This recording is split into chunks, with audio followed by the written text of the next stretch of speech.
ദിലീപിനെ തൂക്കിക്കൊല്ലണം. അതാണ് മനസ്സിലാവാത്തത്.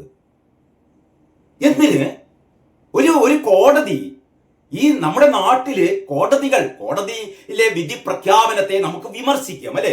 നമുക്ക് നമ്മുടെ അഭിപ്രായങ്ങൾ പറയാം, വിമർശിക്കാം. പക്ഷെ ഈ വിധിയെ ഞങ്ങൾ അംഗീകരിക്കലെന്ന് പറയാൻ പറ്റുമോ?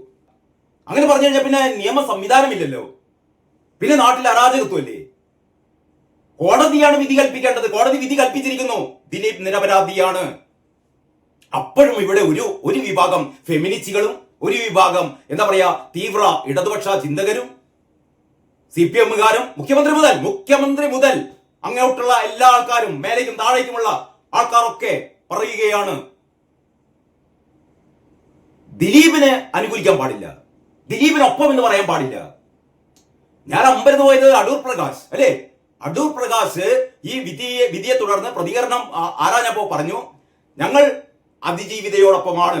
എങ്കിൽ പോലും ദിലീപിനെ വെറുതെ വിട്ടതിൽ സന്തോഷമുണ്ട്. കാരണം ദിലീപിന് നീതി കിട്ടി. ശരിയല്ലേ? ഇതിലെന്താ തെറ്റ്? എനിക്ക് ഇപ്പോഴും മനസ്സിലാവുന്നില്ല. അടൂർ പ്രകാശ് പറഞ്ഞതിൽ എന്താ തെറ്റ്?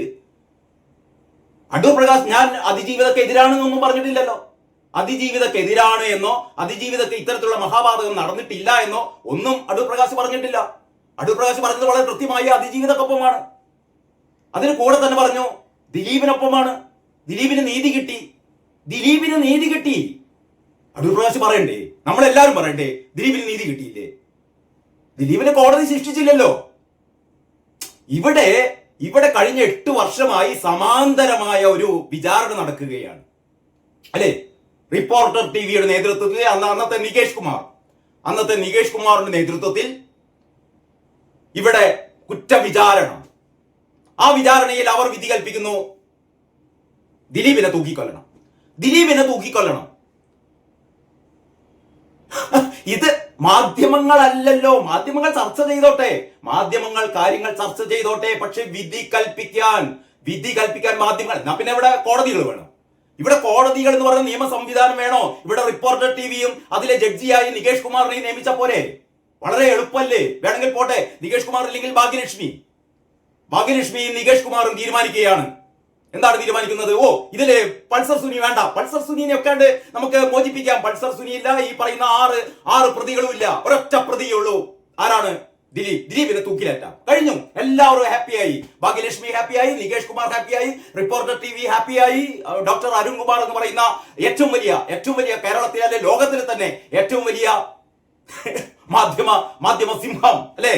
കുളുപ്പന്മാരും ഇല്ലാത്ത ഈ മരമുറി ചാനലിൽ പോയി കണ്ട് മെഴുകുന്ന ഈ മാധ്യമപ്രവർത്തകർ എന്ന് പോലും വിളിക്കാൻ പറ്റാത്ത ഈ അധമ ജന്മങ്ങൾ എല്ലാവർക്കും ഹാപ്പിയായി. ദിലീപിനെ തൂക്കിലേറ്റി. അത് നടന്നില്ല, അത് നടക്കൂലടോ. അതെങ്ങനെയാ നടക്കുക? മാധ്യമങ്ങൾ ആരാ? മാധ്യമങ്ങൾക്ക് മാധ്യമങ്ങളുടേതായ എന്താ പറയാ പ്രവർത്തന മേഖലകളുണ്ട്. മാധ്യമങ്ങൾക്കും സത്യം അന്വേഷിച്ചു പോകാം, സത്യം തിരയാം. മാധ്യമങ്ങൾക്കും സത്യം തിരയാം. അതാണ് ജേർണലിസ്റ്റിന്റെ ഏറ്റവും പ്രധാനപ്പെട്ട ഒരു വഴി എന്ന് പറയുന്നത്. അത് തന്നെയാണ് ഞാൻ കഴിഞ്ഞ ദിവസം പറഞ്ഞു. ആർക്കും കയറി ചെല്ലാൻ പറ്റാത്ത, അല്ലെങ്കിൽ എല്ലാവരും വിലക്കപ്പെട്ട മേഖലകളിലേക്കൊക്കെ പത്രപ്രവർത്തകർക്ക് കയറി ചെല്ലാം, സത്യസ്ഥിതി അന്വേഷിക്കാം. പക്ഷെ അന്തിമ വിധി പറയേണ്ടത് മാധ്യമങ്ങളാണോ? മാധ്യമങ്ങൾക്ക് കാര്യങ്ങൾ അവതരിപ്പിക്കുക. അന്തിമ വിധി പറയേണ്ടത് കോടതികളാണ്. അങ്ങനെ കോടതി വിധി പറഞ്ഞു, 6 പ്രതികൾ കുറ്റക്കാരെന്ന് പറഞ്ഞു, ദിലീപ് കുറ്റക്കാരനല്ല എന്നും പറഞ്ഞു. ഇപ്പോൾ പുതിയ നിർവചനങ്ങളാണ് ഈ എന്താ പറയാ ഈ സാമൂഹ്യ രംഗത്തൊക്കെ നമ്മൾ ഒരുപാട് ബഹുമാനിക്കുന്ന ആൾക്കാരൊക്കെ പറയുന്നത്. ദിലീപിനെ വെറുതെ വിട്ടാലും ദിലീപ് കുറ്റവാളിയാണ്. അങ്ങനെയൊക്കെ പറഞ്ഞു കളഞ്ഞു. ദിലീപ് കുറ്റവാളിയാണ്. കോടതി വെറുതെ വിട്ടു കഴിഞ്ഞാലും ദിലീപ് കുറ്റവാളിയാണ്. ഭാഗ്യലക്ഷ്മി ഏതാ പറയുന്നു? ഈ സെഷൻസ് കോടതി അല്ലേ ദിലീപിനെ കുറ്റവിമുക്തനാക്കിയിട്ടുള്ളൂ? ആടോ ഭാഗ്യലക്ഷ്മി, സെഷൻസ് കോടതിയാണ്. സെഷൻസ് കോടതിയിലല്ലേ നിങ്ങൾ 8 വർഷം വാദിച്ചത്? നിങ്ങൾ 8 വർഷം ദിലീപിനെ കൊടുക്കാൻ വേണ്ടി നോക്കി. ജഡ്ജിക്ക് മനസ്സിലായി, നീതിപീഠത്തിന് മനസ്സിലായി, നിങ്ങൾ പറയുന്നതിലൊന്നും ഒരു കാര്യമില്ല, നിങ്ങൾ പറയുന്നതിലെല്ലാം കെട്ടിച്ചമച്ച കഥകളാണ് എന്ന് നീതിപീഠത്തിന് മനസ്സിലായി കേട്ടോ. അപ്പോഴാണ് അവര് ദിലീപിനെ കുറ്റവിമുക്തനാക്കിയത്. അപ്പൊ നിങ്ങൾ പറയാണ് ജഡ്ജി പറയുന്നത് ഞങ്ങൾ കേൾക്കില്ല. അന്തംഗമ്മികൾ കുടുങ്ങിപ്പോയത് എന്താണെന്നറിയോ?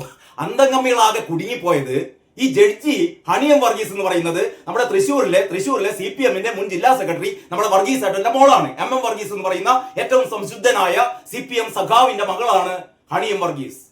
അപ്പൊ എന്തായാലും സഖാക്കന്മാർക്ക് ഇപ്പം ഒന്ന് വേറൊരു കാര്യങ്ങൾ ആലോചിച്ച് നോക്കണം. ഈ ഹണിയം വർഗീസ് ഒരു പക്ഷേ ഏതെങ്കിലും BJP നേതാവിന്റെ അല്ലെങ്കിൽ ഏതെങ്കിലും ഒരു കോൺഗ്രസ് നേതാവിന്റെ മകളോ ഭാര്യയോ ഒക്കെ ആണെന്ന് വിചാരിക്കുക. എന്തായിരിക്കും ഇവിടെ സ്ഥിതി? എന്തായിരിക്കും ഈ ഹണിയം വർഗീസിന്റെ കോലം? ഹണിയം വർഗീസിന്റെ കോലം തെരുവുകളിലുടനീളം ഈ അന്തംകമ്മികളും ഡിഫിക്കാരും SFIക്കാരും ഒക്കെ കത്തിച്ചുകൊണ്ടിരിക്കുകയായിരിക്കില്ലേ? ഇപ്പൊ അവർ മിണ്ടില്ല. കാരണം എന്താണ്? നമ്മുടെ സഖാവിന്റെ മോളാണ്. അതുകൊണ്ട് ഒരു ചെറിയൊരു രക്ഷ നിയമക്കുണ്ട്.